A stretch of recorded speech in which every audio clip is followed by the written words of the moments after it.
किसान औने-पौने दामों में अपनी फसल को बेच देते हैं, क्योंकि उनके पास उन्हें रखने के लिए स्थान नहीं मिल पाता है। और इसमें उत्तर में दिया गया है कि 20 जिलों में 5,000 मीट्रिक टन क्षमता वाली कोल्ड स्टोरेज का निर्माण कराया जा रहा है, जिसमें 9 जिलों में कोल्ड स्टोरेज का निर्माण हो चुका है और 7 जिलों में निर्मित कोल्ड स्टोरेज का संचालन हेतु हस्तगत किया जा चुका है। तो मैं सीधा मेरा पूरक रहेगा कि चूँकि बहुत जिला बहुत बड़ा होता है और भौगोलिक रूप से हमारा क्षेत्र काफ़ी बड़ा है, तो मैं एक पूरक करना चाहूँगा कि जिला के आधार पर क्या भविष्य में प्रखंड स्तरीय 500 मीट्रिक टन से 1000 मीट्रिक टन तक के कोल्ड स्टोरेज निर्माण का कोई विचार है सरकार के पास? माननीय मंत्री जी।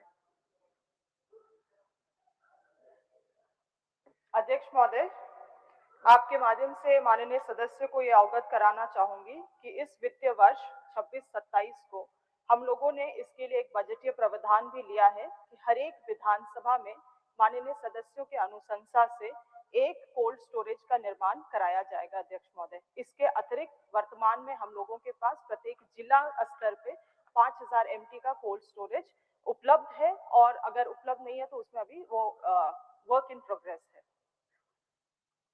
ठीक है, दूसरा खंड का वर्ग है। इसके लिए मैं मंत्री महोदय का धन्यवाद दूंगा कि विधायकों की अनुशंसा पे प्रत्येक विधानसभा में कोल्ड स्टोरेज की स्थापना होगी, इसके लिए मैं धन्यवाद दूंगा। दूसरा मेरा पूरक यह था, मैंने प्रश्न पे खंड 2 पे पूछना चाहूंगा कि जो कोल्ड स्टोर से बहुत सारे राज्यों में, जैसे महाराष्ट्र में WDRA रजिस्टर्ड वेयर हाउस पर नेगोशिएबल वेयर हाउस रिसिप्ट के आधार पर बैंक लोन मिलता है। किसान अपनी उपज गिरवी रखकर तुरंत नकद प्राप्त कर सकते हैं। गुजरात में भी ये व्यवस्था है, पंजाब में भी ये व्यवस्था है, कर्नाटक और आंध्र प्रदेश में भी ये व्यवस्था है। तो मैं जानना चाहता हूँ, क्या झारखंड में इस व्यवस्था पर हम विचार कर सकते हैं कि कोल्ड स्टोरेज में जब वो अपना अनाज को रखेंगे तो उसके आधार पर उनको ऋण मिल सकता है? माननीय मंत्री जी। अध्यक्ष महोदय, माननीय सदस्य का खंड 2 में जो सवाल है कि किसानों द्वारा स्टोर फसलों पर बैंक ऋण प्राप्त होता है या नहीं है। अध्यक्ष महोदय, मैं आपके माध्यम से हाउस को अवगत कराना चाहूंगी कि वर्तमान में हमारे पास ऐसा कोई भी प्रावधान उपलब्ध नहीं है।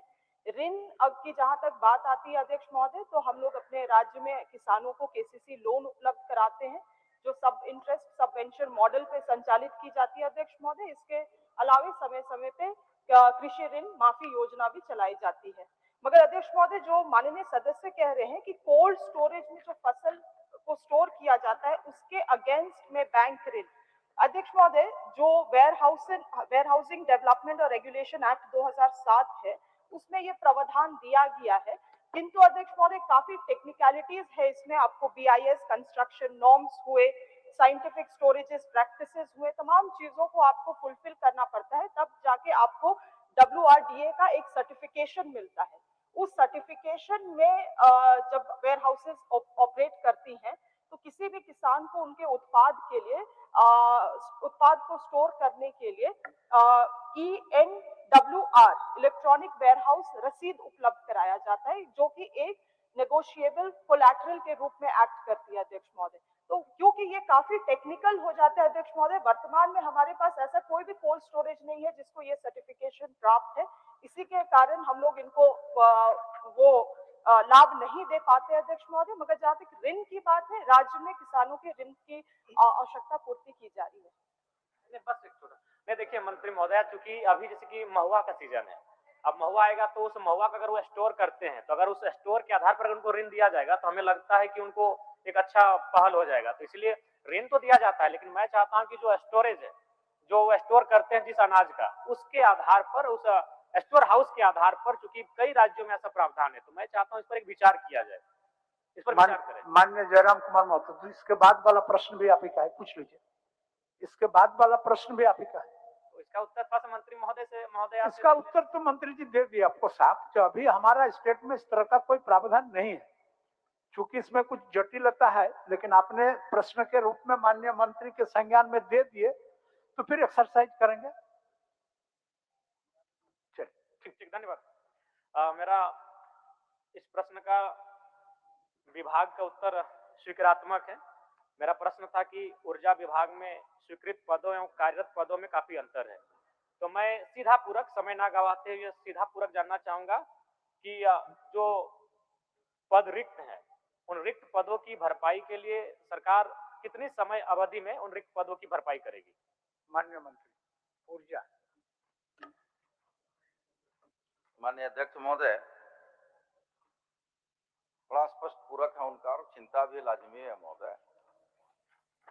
जो सृजित पद है ऊर्जा विभाग में, उस पद को कब तक भरा जाएगा, उसके जो सृजित पद के विरोध में जो खाली पद है उसको कब तक भरा जाएगा महोदय। इसका नियमावली बन गया महोदय, विभाग के द्वारा इसकी नियमावली बना लिया गया है और हम समझते हैं कि अति शीघ्र इसको बहाली की प्रक्रिया में हम लोग आगे बढ़े हैं महोदय और अति शीघ्र बहाली होगी महोदय, भरा जाएगा, उस पद को भरा जाएगा महोदय। ठीक है जयराम जी। थोड़ा सा कोई अवधि मतलब अप्रैल, मई, जून, कुछ 3 महीना, 90 दिन, 180 दिन, कुछ भी मंत्री महोदय? विभाग नियमावली बना लिया महोदय, नियमावली के पश्चात कैबिनेट में जाएगा महोदय। उसके बाद संबंधित एजेंसियों को भेजा जाएगा, जेसीसी को, जेपीसी, जिससे भी करवाना होगा महोदय। समझते हैं कि 4-5 महीना तो लग ही जाना है महोदय, सामान्य सी बात है, 4-5 महीना लग ही जाएगा महोदय। ठीक है माननीय। मेरा दूसरा खंड का बिजली बिल में गड़बड़ी को लेकर अभी कल ही आया था, तो लगभग 3 लाख का उसका बिल आ गया था। तो हमने विभाग को फोन किया और सीधा कहा कि भाई ऐसा करेंगे तो लोग तो आत्महत्या कर लेंगे। आप समय के समय के साथ बिल लेने का काम करें। अब 2 साल बाद दिए हैं, उसको बिल 2 लाख थमा दिया, किसी को 2.5 लाख रुपया थमा दिया। ये सभी माननीय सदस्य के सामने ये समस्या आती होंगी, भले वो बोलना ना चाहे या नहीं चाहे, ये समस्या सबके सामने आती है। तो मैं चाहता हूँ कि उचित सिस्टम डेवलपमेंट किया जाए। कम से कम वहां वो लिखित शिकायत नहीं, एक पोर्टल पर शिकायत हो और आपको वो पता चले कि भाई कितनी शिकायतें आई हैं। जैसे कोई एक हेल्पलाइन नंबर हुआ, तो उसी प्रकार मैं चाहता हूँ पोर्टल डेवलपमेंट किया जाए और इस पर उपभोक्ता शिकायत न करने से पहले आप सरकार इस पर एक्शन ले, सरकार के पास एक टीम हो जो इस पर एक्शन ले और इन समस्या, इन विसंगतियों को दूर करने का प्रयास करे। माननीय मंत्री जी, दूसरा खंड। हाँ महोदय, अध्यक्ष महोदय। पहला खंड और दूसरा खंड का प्रश्न अलग अलग है। हाँ, लेकिन फिर भी हाँ अध्यक्ष महोदय, विभाग ऊर्जा ही है। तो ऊर्जा विभागीय है, उसमें महोदय इनका जो दूसरा खंड है कि बिजली बिल के नाम पर मनमाने ढंग से बिल की वसूली की जाता है महोदय। तो महोदय देखिए, उसमें 2 प्रक्रिया। अब स्मार्ट मीटर लगा रहे हैं महोदय, सरकार हमारी स्मार्ट मीटर लगा रही है। अब पुराना मीटर जो है महोदय आउटडेटेड हो गया महोदय, तो उसका बिल जब स्मार्ट मीटर लगाने लोग जाता है तो जो बिल बकाया होता है तो स्वाभाविक है कि इसमें कैरी फॉरवर्ड हो जाता है महोदय।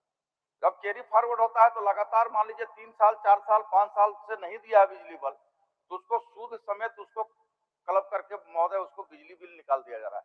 सवाल इस पर है कि महोदय की जानकारी का होना, कंज्यूमर को जानकारी कैसे हो रहा है महोदय। उसका बिल, चूंकि जब हम लोग विद्युत कनेक्शन देते हैं तो उसके मोबाइल से कनेक्ट रहता है नंबर, तो बराबर महीना में उसको मोबाइल से मैसेज मिलते रहता है महोदय।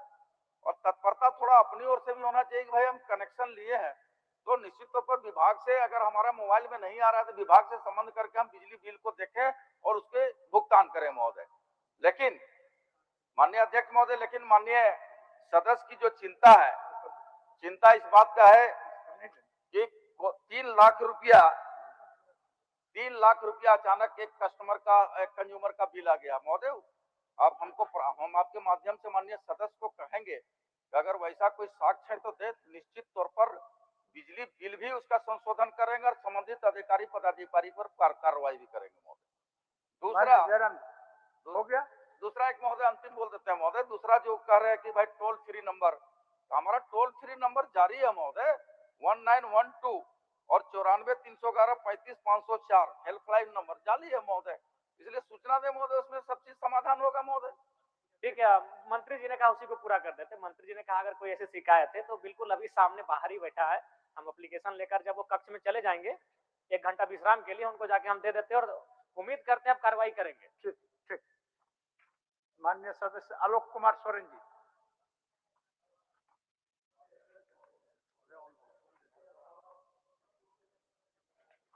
ये जानना चाहता हूं, यदि सरकार चीनी मिल स्थापना की योजना नहीं रखती तो इसके पीछे मुख्य बाधाएं क्या है? भूमि निवेश नीति या कुछ और? माननीय मंत्री जी। माननीय सदस्य का जो सवाल है, आप देखेंगे तो वो 2 भाग में है अध्यक्ष महोदय। पहला तो है कि हम लोग किसानों को क्या कर रहे हैं गन्ना उत्पादन के लिए, किसानों को प्रोत्साहित करने के लिए क्या किया जा रहा है अध्यक्ष महोदय, और साथ ही चीनी मिल लगाने के लिए इनका प्रस्ताव है अध्यक्ष महोदय। अध्यक्ष महोदय, क्योंकि ये शुगर मिल जो है वो उद्योग से संबंधित है अध्यक्ष महोदय, हमारे विभाग से है, तो हम लोग किसानों को इस वर्ष 25-26 में हम लोगों ने 4 जिलों को चिन्हित किया है, क्योंकि झारखंड में pan Jharkhand sugar cane production नहीं होता है अध्यक्ष महोदय, अगर कुछ कुछ जगहों में क्लस्टर्स में डिस्ट्रिक्ट्स में ये होता है, उसको मैप करते हुए 25-26 में ये योजना हम लोगों ने लिया था, जिसमें गोड्डा, रांची, हजारीबाग, साहिबगंज में हम लोगों ने किसानों को ट्रेनिंग के अलावे उनको छोटे प्रोसेसिंग यूनिट्स इक्विपमेंट्स देने का भी प्रावधान किया गया है अध्यक्ष महोदय। इसके अलावे जैसे गन्ना क्रशर मशीन, उसके अलावे power weeder, rotary tiller, pump sets, और साथ ही साथ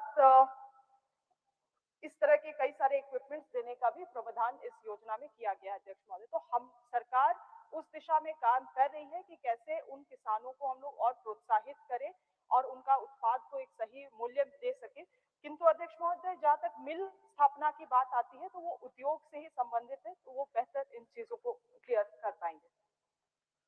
अन्य सदस्य ठीक है, धन्यवाद।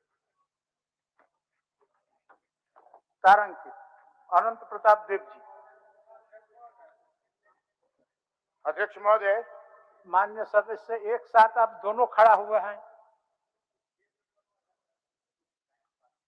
कौन चीज में? डैम के विस्थापित को सर जबरदस्ती गढ़वा विधानसभा के क्षेत्र में बसाया पुनर्स्थापित किया जा रहा है, वहाँ के ग्रामीण विरोध कर रहे हैं। क्वेश्चन था अध्यक्ष महोदय इसी को रिलेटेड, थोड़ा इसको ले लिया जाए। क्वेश्चन माने सीरियल में है? हाँ जी सर, 6 नंबर पर, इसके बाद मेरा ही क्वेश्चन था सर।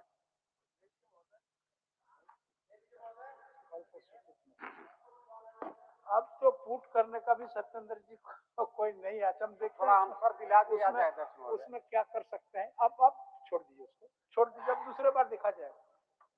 माननीय सदस्य अनंत प्रताप देव। अध्यक्ष महोदय, चूंकि ले रहते हैं, मैं 2-4 बिंदुओं को आपके बीच में रखना चाहता हूं अध्यक्ष महोदय। ये बहुत महत्वपूर्ण प्रश्न है। धान हमारे यहाँ जो है अध्यक्ष महोदय, हम लोग अपने विधानसभा में जितने भी प्रखंड हैं, आवंटन बढ़ाने के आग्रह हम आपके आसन से करना चाहते हैं अध्यक्ष महोदय। जवाब में 85% धान जो है जवाब में आया अध्यक्ष महोदय कि 85% हम लोग ले लिए हैं, जबकि 50% धान जो है वो खरीदा नहीं गया है अध्यक्ष महोदय। और सबसे बड़ी बात है अध्यक्ष महोदय कि कुछ किसान जो धान खरीदी के उनका अंगूठा तक नहीं लगा है। मेरे आपके आसन से मांग है अध्यक्ष महोदय, माननीय मंत्री महोदय से, क्योंकि बहुत अच्छा कार्य इनका स्वास्थ्य में भी चल रहा है और इसमें भी चल रहा है। माननीय सदस्य, मेरा सिर्फ ये कि आवंटन आप अपना पूरा पूछिए ना कि आवंटन बढ़ाया जाए अध्यक्ष महोदय, और धान का आवंटन जो लक्ष्य है हमारा, हमारे विधानसभा क्षेत्र में, वो लक्ष्य बढ़ाया जाए, क्योंकि किसान जो है वो आ रहे हैं और धान लेके अध्यक्ष महोदय और चले जा रहे हैं। माननीय सदस्य, आपका सीधी सी प्रश्न है कि धान खरीद का जो लक्ष्य है उसको बढ़ाया जाए। अब मंत्री से उत्तर ले लेते हैं। माननीय मंत्री जी। सर, माननीय सदस्य जी का जो प्रश्न है महोदय, ये धान का जो लक्ष्य है गढ़वा जिला में बढ़ाया जाए, तो निश्चित तौर पर महोदय आपको हम बता देना चाहते हैं महोदय कि गढ़वा में सबसे अच्छा धान इस बार हम लोग खरीदे हैं महोदय। लक्ष्य से भी अधिक हम लोगों ने खरीदा है और बिग अचीवमेंट है हमारे विभाग का महोदय। हम कहना चाहते हैं चयनित केंद्रों में प्रखंड कुटारी में 2, विष्णुपुर में 2, डंडई में 3, धुरकी में 4, सगमा में 1, केदरा में 2, खदौरी में 4, भवनाथपुर में 3 तथा रमना में 2 धान अधिप्राप्ति केंद्र खोला गया। महोदय, हम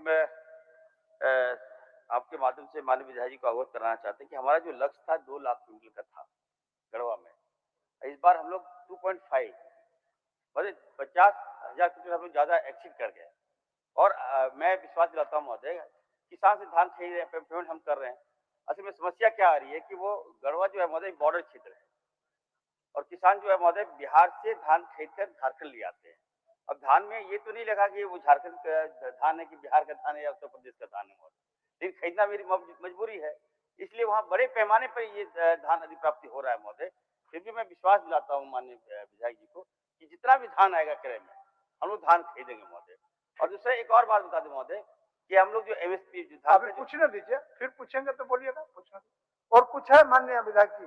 जी हो गया। अध्यक्ष महोदय, मेरा पूरक है अध्यक्ष महोदय, पूरक है अध्यक्ष महोदय कि सरकार के द्वारा जो पिछले वर्ष भी जो धान खरीदा गया था, कुछ किसानों का अभी तक उसका भुगतान भी नहीं मिला है अध्यक्ष महोदय।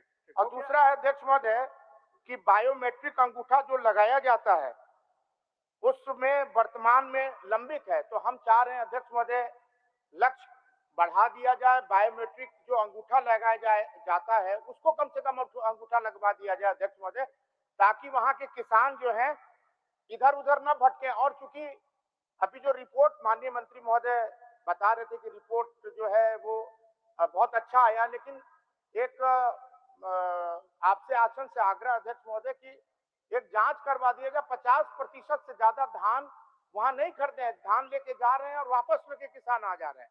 मेरा आसन से मांगना है कि लक्ष्य बढ़ाया जाए, बायोमेट्रिक अंगूठा लगाया जाए और जो धान जो दे दिए हैं उसका भी अंगूठा नहीं लगाया जा रहा है। तो 3-4 बिंदु है अध्यक्ष महोदय, ताकि इसमें जो है धान हमारे क्षेत्र में, हमारे विधानसभा में जितने भी प्रखंड माननीय मंत्री महोदय कहे हैं उसमें धान को लिया जाए, लक्ष्य बढ़ाया जाए, बायोमेट्रिक अंगूठा लगाया जाए और जो खरीद दिया गया है उसको अंगूठा लगा के उसका भुगतान कराया जाए। यही आग्रह है सर। अभी हम लोगों ने 1,000 करोड़ रुपया हम लोग मांगे हैं महोदय, और हमें लगता है कि बहुत जल्द हमें फाइनेंस मिनिस्टर साहब हमें पैसा दे देंगे। और जहाँ हम लोग अगर धान खरीदे हैं और बकाया है तो 100% हम लोग भुगतान करेंगे। रही बात बायोमेट्रिक के महोदय, तो सबसे ज्यादा पारदर्शिता इस विभाग में है महोदय, तो त्रुटियां होती है।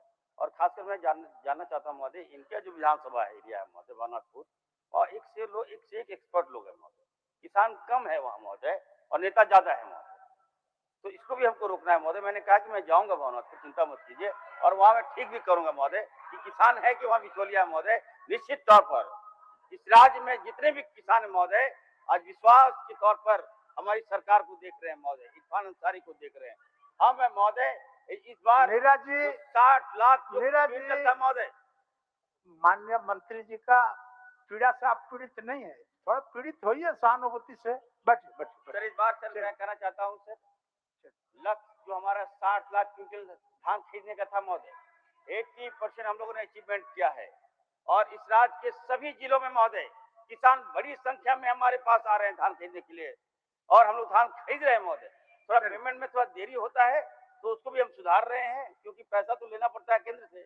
अमित कुमार यादव जी, इसलिए हम लोग महोदय इसको जल्द से जल्द हम ठीक करें। रॉयल इंडिया में आपका स्वागत है। भारत के सबसे विश्वसनीय सोलर मोटर पंप और MPPT कंट्रोलर निर्माता। रॉयल इंडिया का high performance movable trolley solar water pumping system प्रस्तुत है। बेहतर दक्षता के लिए डिजाइन किया गया और आसानी से ले जाने योग्य। सरकारी परियोजनाओं के लिए अनुमोदित देश भर के कॉन्ट्रैक्टर्स और एजेंसियों की पहली पसंद। MNRE द्वारा अनुमोदित, उल प्रमाणित, उद्योग मानकों के अनुरूप स्वदेशी उत्पाद। सार्थक ऊर्जा समाधान के लिए हमारे साथ साझेदारी करें। आज ही संपर्क करें।